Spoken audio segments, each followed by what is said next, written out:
दश कुमार चरितम महाकवि दंडी की रचना है। महाकवि दंडी की अन्य रचनाएं बताइए कौन कौन सी हैं? काव्यादर्श और अवंती सुंदरी कथा। काव्यादर्श जो है वो साहित्य शास्त्र का ग्रंथ है। अवंती सुंदरी कथा और दश कुमार चरितम कथा साहित्यिक ग्रंथ जी। लेखक दंडी। समय सप्तम शती का प्रारंभिक काल। पिता मनोरथ या वीरदत्त। मनोरथ और वीरदत्त पिता का नाम है। माता का नाम बोलिए। गौरी। पितामह। पितामह भारवी। अवंती सुंदरी की कथा के अनुसार पितामह भारवी है। भारवी ने कौन सा ग्रंथ लिखा है? किरातार्जुनीयम। भारवी का उपाधि बताइए। आठपत्र भारवी। पाषाणत्रय कहाँ पे वर्णित है? किरत के प्रथम 3 सर्ग पाषाणत्रय के नाम से जाना जाता है जी। जन्मस्थल अवंती सुंदरी के अनुसार दंडी के पूर्वज गुजरात राज्य के आनंदपुर के रहने वाले थे। गुजरात राज्य के आनंदपुर के रहने वाले थे। बाद में एलिचपुर आकर रहने लगे। इसके बाद स्वयं कांची में आकर बसे। एलिचपुर में रहने लगे। एलिचपुर भारवी के बारे में भी आया ना, एलिचपुर वासी। संस्कृत गद्य काव्य के इतिहास में गद्य के लेखक के रूप में दंडी का नाम अमर है। एक प्रशस्ति में वाल्मीकि और व्यास के बाद तीसरा स्थान दंडी को ही दिया गया है। अच्छा ये बताइए, खाली स्थान पूर्ण कीजिएगा ना। यावत् स्थास्यन्ति गिरयः सरितस्य महीतले तावत् रिक्त स्थान महिमा लोकेषु प्रचरिष्यति। कस्य महिमा लोकेषु प्रचरिष्यति? यावत्, फिर से बोल रहा हूँ, यावत् स्थास्यन्ति गिरयः सरितश्च महीतले तावत् रिक्त स्थान महिमा लोकेषु प्रचरिष्यति। नहीं, तावत् रामायणस्य महिमा लोकेषु प्रचरिष्यति। रामायणस्य, रामायण के वाल्मीकि रामायण के बारे में कहा गया है। यावत् स्थास्यन्ति गिरयः सरितस्य महीतले तावत् रामायणस्य महिमा लोकेषु प्रचरिष्यति। जाते जगति वाल्मीकि कविरित्यभिधाभवत् कवि दूति ततोव्यासे कवयस्त्वयि दंडिनी। कवयस्त्वयि दंडिनी, व्यास का नाम लिया गया है इसमें, दंडी का नाम लिया गया है। वाल्मीकि, पहले वाल्मीकि हुए हैं फिर व्यास, और उसी पंक्ति में दंडी को भी रखा गया है। कृतित्व दंडी के नामतः निम्न ग्रंथ प्रचलित ग्रंथ है। दश कुमार चरितम, काव्यादर्श, अवंती सुंदरी कथा, छंदो विचिति, कला परिच्छेद, द्विसंधान काव्य। छंदो विचिति, कला परिच्छेद और द्विसंधान काव्य, ये सारी रचनाएं दंडी की हैं। दंडी की प्रशस्ति के रूप में दंडिनः पदलालित्यम माघे सन्ति त्रयो गुणः उपमा कालिदासस्य भारवेरर्थ गौरवम जी। भारवेरर्थ गौरवम। और विद्वत औषधम किसका प्रसिद्ध है? विद्वत औषधम नैषधे विद्वत औषधम श्रीहर्षस्य विद्वत औषधम। नैषधे पदलालित्यम भी है। दश कुमार चरितम, दश कुमार चरितम के विषय में कहा गया है दश कुमार चरितम कथा और आख्यायिका। कुछ लोग इसको कथा मानते हैं, कुछ लोग आख्यायिका मानते हैं। यद्यपि दश कुमार चरितम में गद्य के दोनों लक्षण प्राप्त होते हैं, किंतु स्वयं दंडी इसे कथा मानते हैं। विभाजन, वर्तमान ग्रंथ 3 भागों में उपलब्ध है। वर्तमान ग्रंथ जो अभी उपस्थित है उसमें 3 भाग हैं। पूर्व पीठिका 5 उच्छ्वास में है। अच्छा, इससे पहले आप बता दीजिए, हर्षचरितम पढ़ रहे थे, अभी पढ़ करके आए हैं। हर्षचरितम में कितने भाग हैं? 8 उच्छ्वास, 2 भाग। प्रथम भाग में कितने उच्छ्वास हैं? हर्षचरितम के प्रथम भाग में 2। ठीक है। और उसके बाद जो है 6 है। 3 से लेकर के 8 तक जी। यहाँ पे 3 भाग में विभाजित है। पूर्व पीठिका, मूल ग्रंथ 10 कुमार चरितम जिसमें 8 उच्छ्वास है, और उत्तर पीठिका। तो मूल ग्रंथ में कितने उच्छ्वास हैं यदि आपसे पूछता है तो क्या उत्तर होगा आपका? 8 उच्छ्वास जी। उपजीव्य मौलिक कल्पना या गुणाढ्यकृत बृहत कथा। प्रधान रस अद्भुत रस है, रीति वैदर्भी है, गुण प्रसाद है, मुख्य अलंकार उपमा रूपक उत्प्रेक्षा इत्यादि। दंडी सुकुमार मार्ग के कवि है। सुकुमार मार्गस्य कवि कः? विचित्र मार्गस्य कवि कः? भारवी।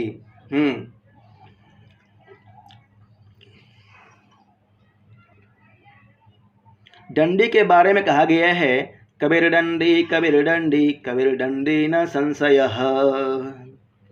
नायक राजवाहन है, 10 कुमार चरितम का नायक राजवाहन और नायिका अवंती सुंदरी। अवंती सुंदरी कथा एक रचना भी है दंडी जी की, ध्यान रखिएगा।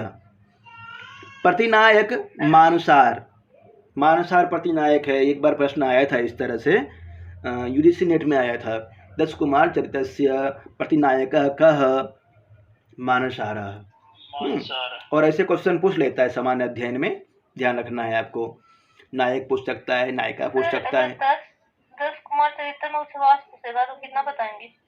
10 कुमार चरितम में उच्छ्वास पूछता है तो 8 बताइएगा ना। मूल ग्रंथ, पूर्व पीठिका, उत्तर पीठिका। यदि इस तरह से पूछेगा तो पूर्व पीठिका में कितने उच्छ्वास हैं, या 10 कुमार चरितम मूल ग्रंथ का पूछेगा 8 उच्छ्वास है, उत्तर पीठिका के बारे में वर्णन नहीं दिया हुआ है। उत्तर पीठिका में 5 है, उत्तर में भी तो 4 और 5 पृष्ठात्मक लिखा हुआ है। ये है उत्तर पीठिका। अन्य पात्र राजहंस राजा है, वसुमती रानी है, धर्मपाल, पद्मोद्भव, श्वेतवर्मा, उपहार वर्मा, अपहार वर्मा, सुमंत्र, सुमित्र, कामपाल, सुश्रुत, रत्नोद्भव, सुमति, सत्यवर्मा, मित्रगुप्त, मंत्रगुप्त, अर्थपाल, विश्रुत, पुष्पोद्भव, प्रमति और सोमदत्त। इसमें से विश्रुत का नाम प्रसिद्ध है, जिसको ध्यान में रखकर पढ़ना है आपको। और भी राजहंस है एक, बीच में जहाँ जहाँ आएगा मैं बताता चलूँगा, जो याद करना है आपको।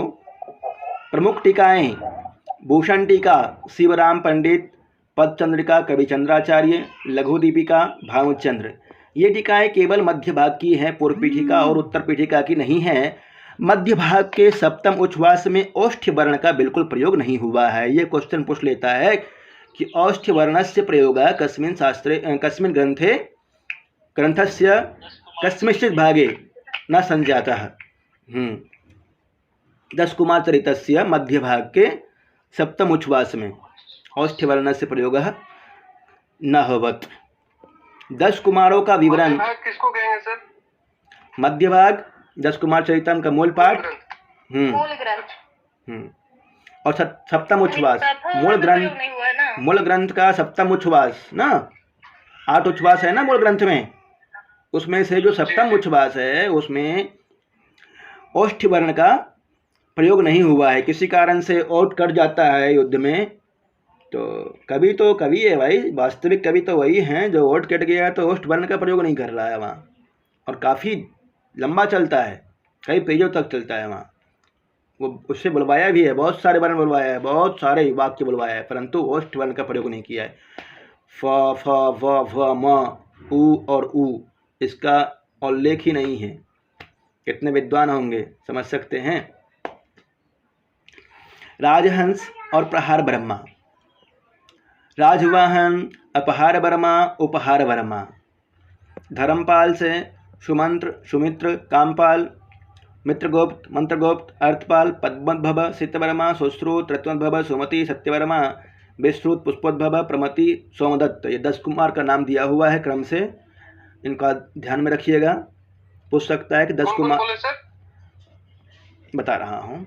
राजवाहन, अपहार वर्मा, उपहार वर्मा, मित्रगुप्त, मंत्रगुप्त, अर्थपाल, विश्रुत, पुष्पोद्भव, प्रमति और सोमदत्त। ये 10 राजकुमार है। इसमें से इस तरह से पूछ सकता है कि 10 राजकुमारेषु न गण्यते। सामान्य अध्ययन में इतना प्रश्न पूछ सकता है, कठिन नहीं है। ये 10 कुमार मतलब एक ही वंश के हैं कि अलग अलग? एक ही है। राजकुमारों के नाम राजवाहन, नीचे भी दिया हुआ है देखिए, राजकुमारों के नाम राजवाहन, उपहार वर्मा, अपहार वर्मा, मित्रगुप्त, मंत्रगुप्त, अर्थपाल, विश्रोत, पुष्पोद्भव, प्रमति, सोमदत्त। कुछ बोल रहे हैं क्या?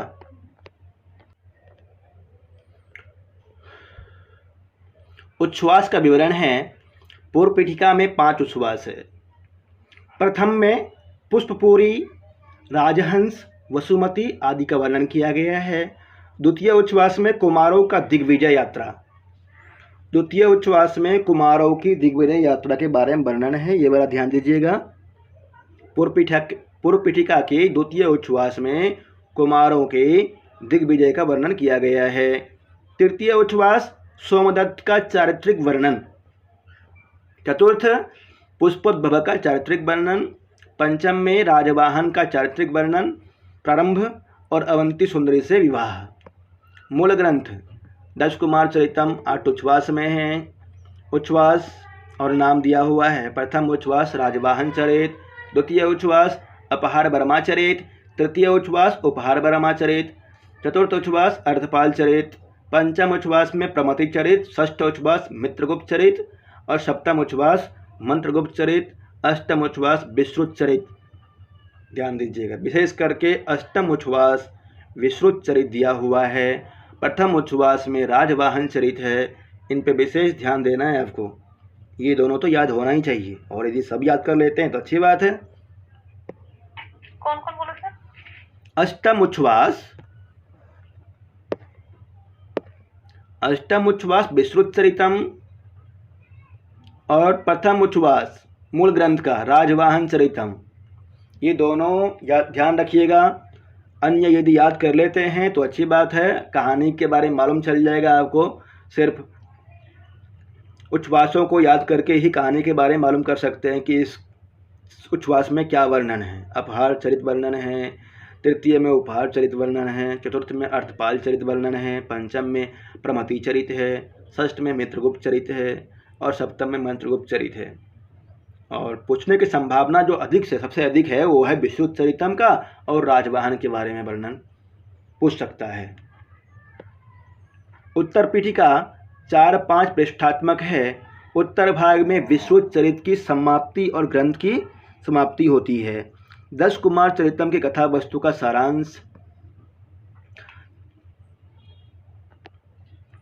मगध देश की राजधानी पुष्पपुरी पर राजहंस का शासन था। सुनिएगा ध्यान से नीतीश जी। मगध देश की राजधानी पुष्पपुरी पर राजहंस का शासन था। उसके 3 मंत्री थे, धर्मपाल, पुष्पोद्भव और सितवर्मा। मगध देश की राजधानी पुष्पपुरी पर किसका शासन था? राजहंस का। पुष्पपुरी पर राजहंस का शासन था। राजहंस शासन करता था और उसके 3 मंत्री थे, धर्मपाल, पद्मोद्भव और सितवर्मा। ये वाला याद रखिएगा, मैं पूछूंगा बाद, कई बार पूछूंगा। मगध देश की राजधानी पुष्पपुरी पर किसका शासन था? ठीक है, ये प्रश्न पूछूंगा मैं बार बार।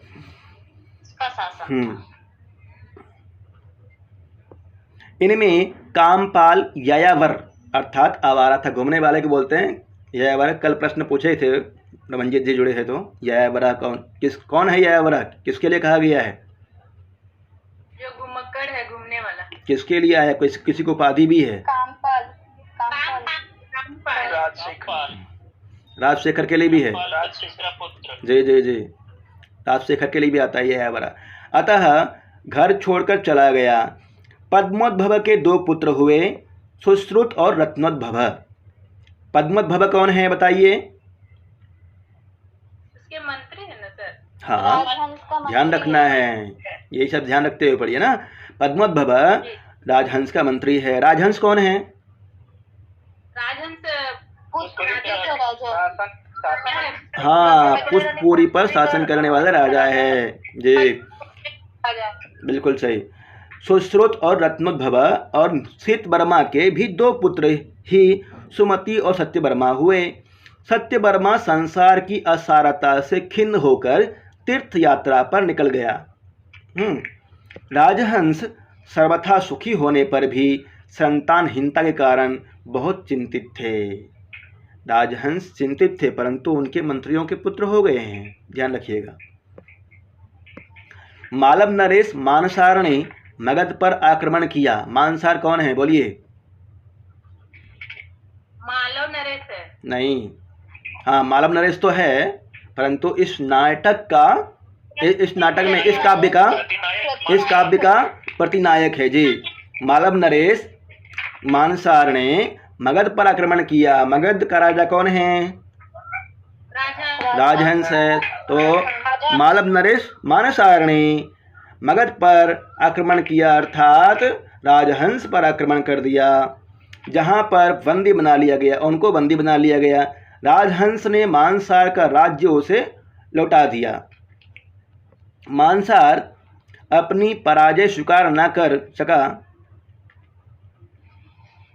और शिव की आराधना से एक मारक गदा प्राप्त कर पुनः राजहंस पर आक्रमण कर दिया। फिर से राजहंस पर आक्रमण कर दिया।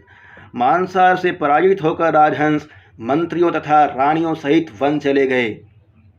राजहंस को वामदेव ऋषि के आशीर्वाद से एक पुत्र की प्राप्ति होती है। वामदेव ऋषि का नाम किस ग्रंथ में है? ये क्वेश्चन पूछ सकता है। दश कुमार चरितम में। और क्या काम है इनका? क्या कर रहे हैं? आशीर्वाद दे रहे हैं ना। वामदेव के आशीर्वाद से ही राजहंस को पुत्र की प्राप्ति होती है। राजहंस मगध का राजा है। मगध की राजधानी पुष्पपुरी है। ठीक जी। वामदेव ऋषि के आशीर्वाद से एक पुत्र की प्राप्ति होती है। राजा राजहंस तथा वसुमती के पुत्र का नाम राजवाहन रखा। ये वाला ध्यान रखिएगा। राजवाहन किसका पुत्र है? राजहंस और वसुमती के पुत्र। राजवाहन राजहंस और वसुमती के, अर्थात वसुमती की पत्नी का नाम नहीं, सॉरी, राजहंस की पत्नी का नाम राजहंस जी। राजहंस की पत्नी का नाम वसुमती है और वसुमती की पति का नाम तो राजहंस हो गई जी। पुत्र का नाम राजवाहन है।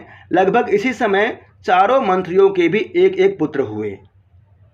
जब राजवाहन उत्पन्न हुआ उसी समय चारों मंत्रियों के भी एक एक पुत्र हुए तथा उनके नाम मित्रगुप्त, मंत्रगुप्त, विश्रुत और प्रमति रखे गए।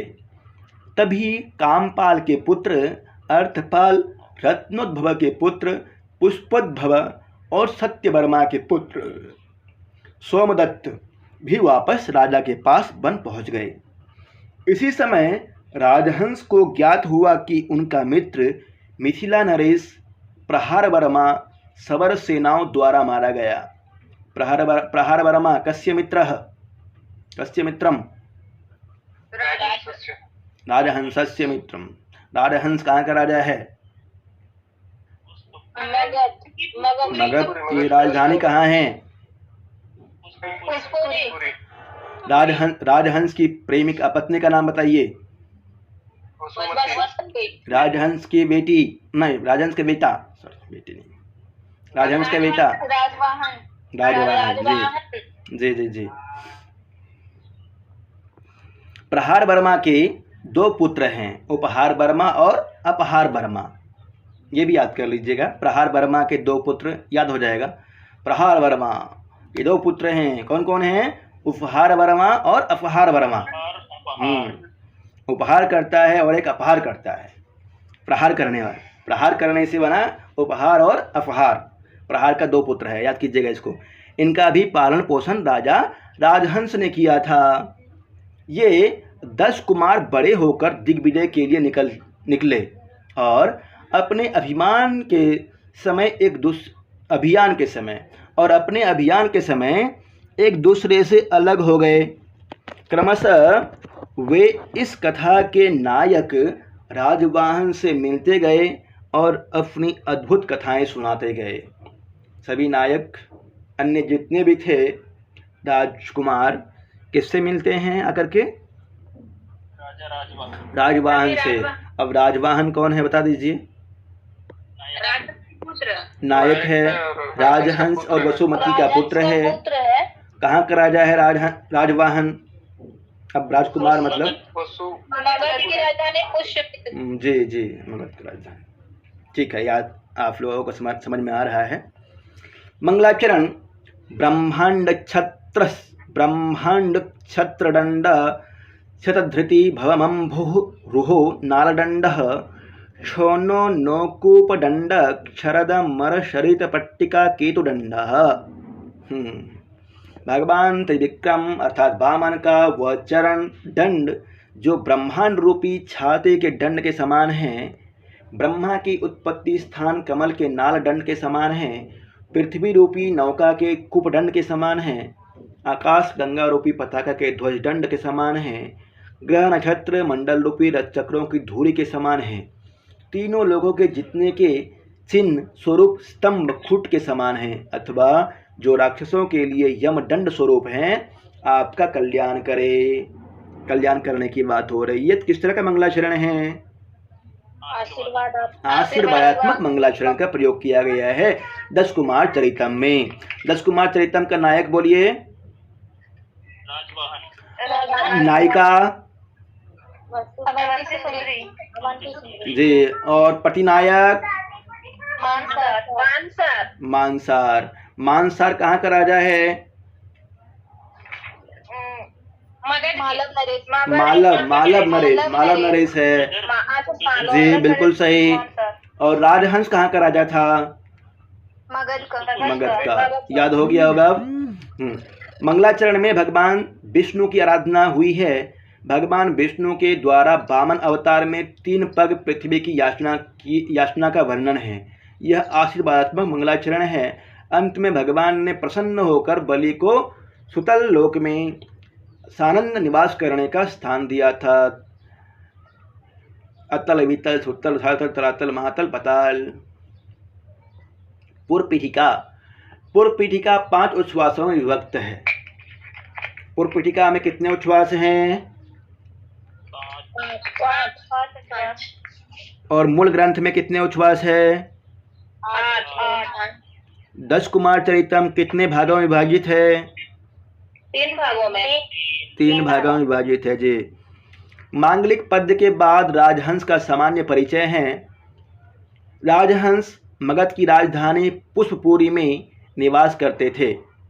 उनकी पत्नी का नाम वसुमती तथा पुत्र का नाम राजवाहन था।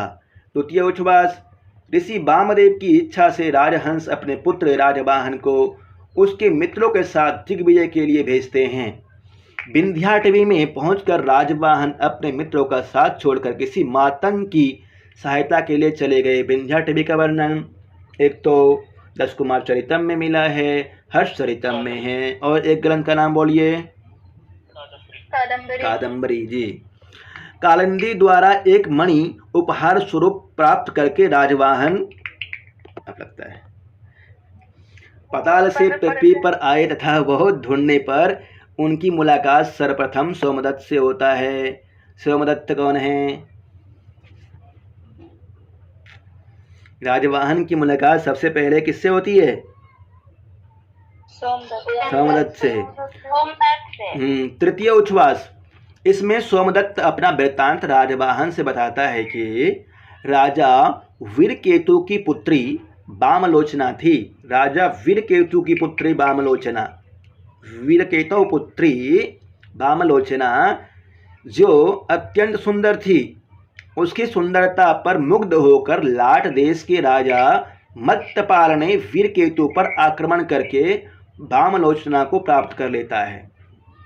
सोमदत्त की सहायता से मत्तपाल मारा जाता है तथा वीरकेतु वामलोचना का विवाह सोमदत्त से कर देते हैं। वामलोचना के बारे में थोड़ा चल रहा है चर्चा यहाँ पे। वामलोचना कौन है बताइए? किसकी पुत्री है? वीरकेतु। याद कर लीजिएगा, सरल ही है। वीर से वीरकेतु उधर हो रहा है, इधर वामलोचना। वीरकेतु पुत्र्यः नाम वामलोचना। इसके बाद पुष्पोद्भव का आगमन होता है। चतुर्थ उच्छ्वास। इस उच्छ्वास में पुष्पोद्भव अपना वृत्तांत राजकुमार राजवाहन से सुनाता है कि पुष्पोद्भव किसी वैश्य के साथ उज्जैनी जाता है। वहाँ वालचंद्रिका नामक युवती मालव पर शासन कर रहे दारू वर्मा के कुकर्मों के बारे में बताती है।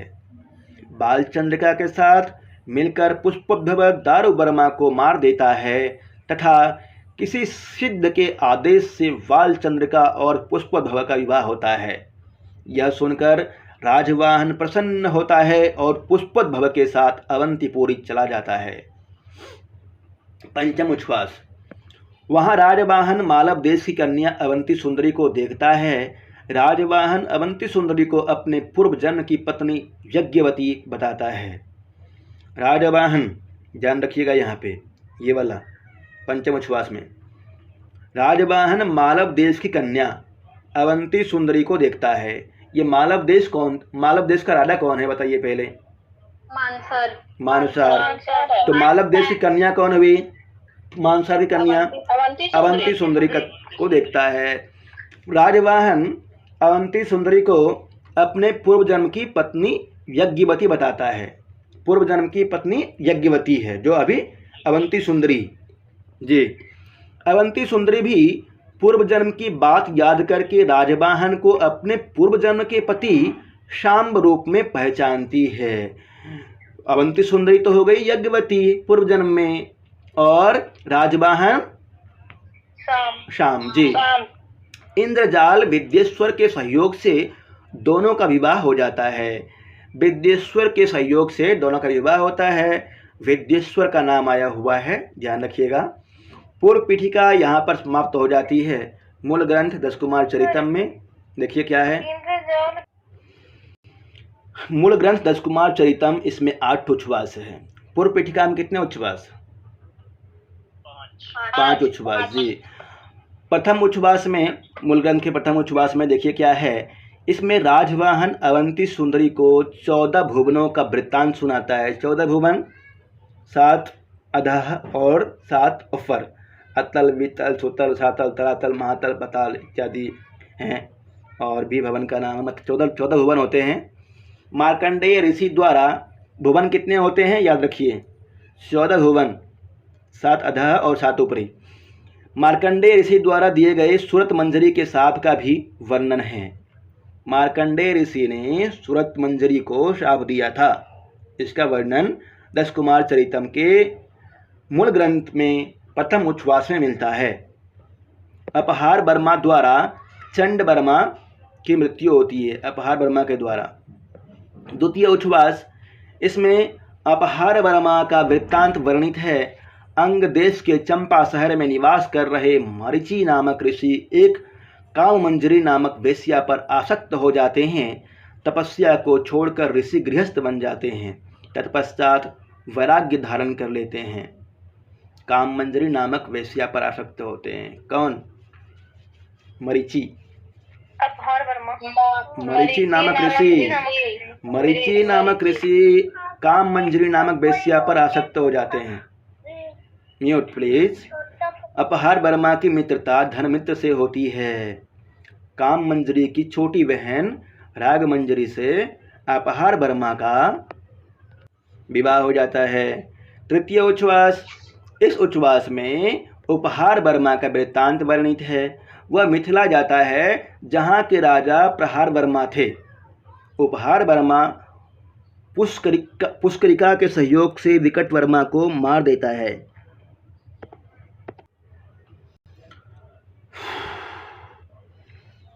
उपहार वर्मा पुष्करिका के सहयोग से विकट वर्मा को मार देता है, जिसने नगरवासियों को परेशान कर रखा था। पुष्करिका द्वारा सुंदरता का वर्णन करने पर कालिंद वर्मा की पुत्री कल्प सुंदरी से उपहार वर्मा का विवाह हो जाता है। गहन अध्ययन करना चाहते हैं तो 10वां राजकुमार के पत्नी का भी नाम दिया हुआ है, उतना याद नहीं कर पाएंगे, परेशान हो जाएंगे। मुख्य मुख्य बिंदु पर ही ध्यान देना है। जहाँ पर मैं आप जोर दे रहा हूँ उसको पढ़ते चलिए अच्छी तरह से। चतुर्थ उच्छ्वास, इसमें अर्थपाल की जीवन कथा का वर्णन है। अर्थपाल काशी नगरी को जाता है तथा सिंह घोष से अपने माता पिता की रक्षा करके सिंह घोष को जेल में डलवा देता है। काशी नगरी जाने की कल्पना प्रबोध चंद्रोदय में भी किया गया है, ध्यान है आपको। प्रबोध चंद्रोदयम का प्रतिनायक कोई जाती है प्रबोध काशी नगरी का, वहाँ पे बताता है कि काशी में सब पहुँचे हुए हैं, इसका विवेक के पुत्र का जन्म ना हो इस कारण। बिल्कुल सही, ठीक है। तो प्रबोध चंद्रोदयम का प्रतिनायक कौन है बोलिए? मोह महामोह। और नायक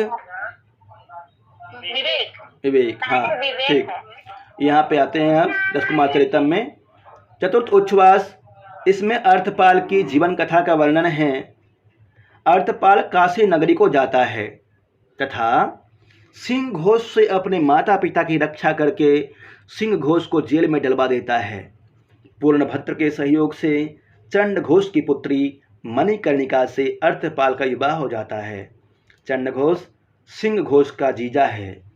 पंचम उच्छ्वास, इसमें प्रमति का वृत्तांत है, जो राजवाहन को खोजते हुए विंध्याचल के समीप जाता है। वहाँ से भगवान शिव के उत्सव में शामिल होने के लिए प्रमति श्रावस्ती चला जाता है। श्रावस्ती के राजा धर्मवर्मन थे। श्रावस्ती के राजा कौन थे? धर्मवर्मन। उनकी पुत्री का नाम नवमालिका था। नवमालिका राजकुमारी की सहेली के सहयोग से प्रमति अंतःपुर जाता है, जहाँ राजा उसके व्यक्तित्व से प्रभावित होते हैं। राजा अपनी पुत्री नवमालिका का विवाह प्रमति से कर देते हैं तथा संपूर्ण राज्य भी प्रमति को सौंप देते हैं। षष्ठ उच्छ्वास, इस उच्छ्वास में मित्रगुप्त का वृत्तांत वर्णित है। वह राजवाहन को ढूंढते हुए सुय्य प्रदेश के दामलिप्त नगर में जाता है। वहाँ के राजा तुंगधनवा थे, जिनका पुत्र भीमधनवा तथा पुत्री कंदुकावती थी। नाम बड़ा अच्छा दिया है सभी हीरोइनों का ना, कंदुकावती। कंदुकावती से मित्रगुप्त का प्रेम प्रसंग सुनकर भीमधनवा मित्रगुप्त को समुद्र में फेंकवा देता है, लेकिन वह फंस जाता है। मित्रगुप्त ने कंदुकावती को एक राक्षस से बचाता है और उसे उसके पिता तुंगधनवा को समर्पित कर देता है। राजा तुंगधनवा प्रसन्न होकर मित्रगुप्त और कंदुकावती का विवाह कर देते हैं। सप्तम उच्छ्वास, इसमें मंत्रगुप्त का वृत्तांत वर्णित है। वह राजकुमार राजवाहन को खोजने कलिंग देश में जाता है। वहाँ के राजा करदन थे। कलिंग वर्तमान में कौन सा राज्य है? उड़ीसा जी। उड़ीसा में अभी बहुत बड़ी घटना घटी है, ट्रेन का हादसा वाला, दिल दहाड़ने वाला। उनके लिए प्रभु से प्रार्थना की सब ठीक हो जाए, धैर्य धारण करे उनके परिवार को। जी आगे बढ़ते हैं। वह राजकुमार राजवाहन को खोजने कलिंग देश में जाता है। वहाँ के राजा करदन थे। उनकी कन्या का नाम कनक लेखा था। कलिंग का राजा, कलिंग जो वर्तमान में उड़ीसा में है, वहाँ के राजा करदन थे। ये याद कर लीजिएगा, एक तो श्रावस्ती का राजा और एक कलिंग का राजा, दोनों याद कीजिएगा। मंत्रगुप्त कनक लेखा को एक सिद्ध तथा राक्षस से बचाता है और उसे लेकर अंतःपुर चला जाता है। कनक लेखा, कंदुकावती, कितना अच्छा। राजा करदन प्रसन्न होकर स्त्रियों, बेटी और नागरिकों के साथ उत्सव मनाने समुद्र तट के जंगल में जाते हैं, जहां जय सिंह कनक लेखा का अपहरण कर लेता है। जय सिंह का नाम किस काव्य में आया है? कलहन के राजतरंगिणी में। राजतरंगिणी का अंतिम जो तरंग है वहाँ पे आया है ना, अंतिम श्लोक में भी आया है, ध्यान आया? अवधीयताम सर्वे। मंत्रगुप्त पुनः कनक लेखा को बचाता है और प्रसन्न होकर राजा कनक लेखा का विवाह मंत्रगुप्त से कर देते हैं। अष्टम उच्छ्वास अंतिम उच्छ्वास है, ध्यान दीजिएगा। इस उच्छ्वास में विश्रुत का चरित्र वर्णित है। विश्रुत चरितम आपको याद रखना है। विश्रुत चरितम से क्वेश्चन पूछता है, यूजीसी नेट में भी पूछता है यहाँ से क्वेश्चन। विश्रुत राजवाहन को खोजने अस्मक देश जाता है। विश्रुत राजवाहन को खोजने कहाँ जाता है? अस्मक देश। अस्मक देश जाता है, ध्यान रखिएगा। वहाँ के राजा बसंत भानु हैं। अस्मक देशस्य नृपः कः? बसंत भानु जी। विश्रुत ने बसंत भानु की सहायता की और प्रचंड वर्मा मारा जाता है। विश्रुत ने बसंत भानु की सहायता करता है बसंत भानु की, और प्रचंड वर्मा की मृत्यु हो जाती है। मित्र वर्मा की पुत्री मंजू बादनी से विश्रुत का विवाह हो जाता है। विश्रुतस्य विवाह कस्या संजाता? मंजू बादनी जी, मंजू बादनी बदन्या सह। उत्तर पीठिका, इसमें विश्रुत चरित का उत्तरार्ध भाग तथा ग्रंथ का उपसंहार वर्णित है। विवाह के पश्चात विश्रुत को प्रचंड वर्मा का राज्य मिल जाता है।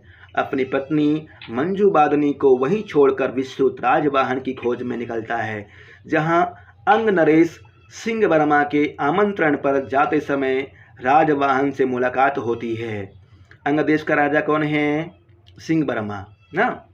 इसके बाद वहां उपस्थित अपहार वर्मा, उपहार वर्मा, अर्थपाल, प्रमति, मित्रगुप्त, मंत्रगुप्त और विश्रुत तथा पाटलिपुत्र के युवराज सोमदत्त पत्नी के साथ राजवाहन के साथ मिलकर रहने लगे।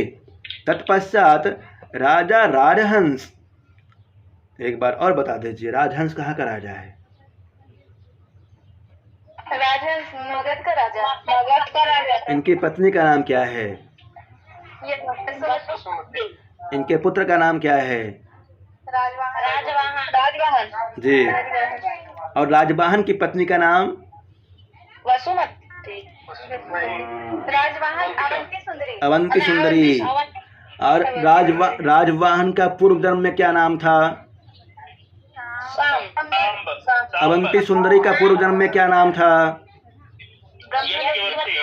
यज्ञवती जी, बहुत अच्छा। हाँ।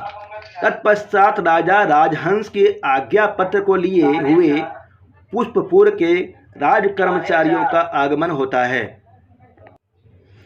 पत्र के माध्यम से सबके कल्याण और अपने अपने राज्य पर शासन करने का आदेश प्राप्त होता है।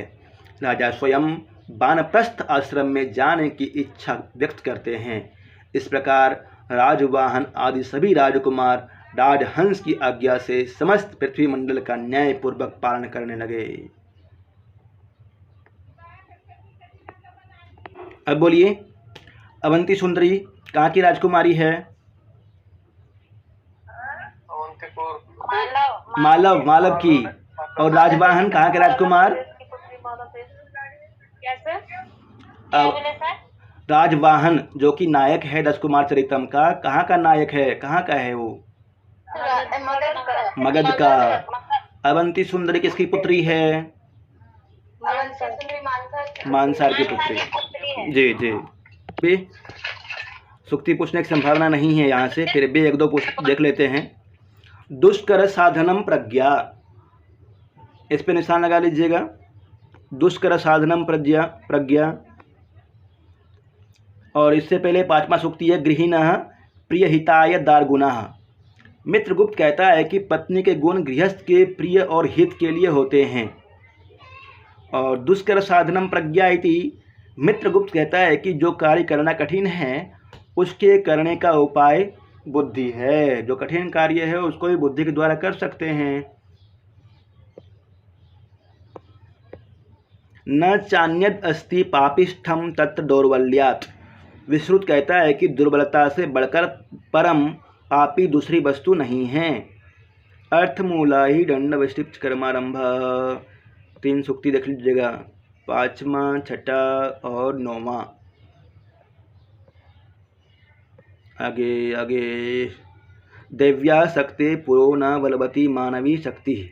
विश्रुत कहता है कि ईश्वरीय ताकत के आगे आदमी की ताकत बली नहीं होती है। वैसे तो इम्पोर्टेंट नहीं है इतना, यहाँ से सूक्ति नहीं आता है, फिर भी इसको भी देख लीजिए 11वां को, 3-4 सूक्ति। अर्थमूला ही दंड विशिष्ट कर्मारंभ। राजनीति और श्रेष्ठ कार्यों के आरंभ के मूल में धन ही है। महत्वपूर्ण तथ्य, ऋषि वामदेव तथा राजहंस का संवाद द्वितीय उच्छ्वास में होता है। वामदेव ऋषि का पूछा था मैंने, वामदेव ऋषि के बारे में ध्यान रखिएगा। उनके आशीर्वाद से राजहंस को पुत्र की प्राप्ति होती है। जी। राजवाहन 8 राजकुमारों के साथ दिग्विजय यात्रा पर निकलते हैं। राजवाहन को सर्वप्रथम सोमदत्त अपना वृत्तांत सुनाते हैं। ये वाला भी ध्यान दीजिएगा, राजवाहन 8 राजकुमारों को साथ में लेकर के दिग्विजय यात्रा के लिए। सोमदत्त को मणि कुदेश से प्राप्त होती है। कुदेश से सोमदत्त को मणि प्राप्त होती है। कुदेश के स्वामी का नाम वीरकेतु था और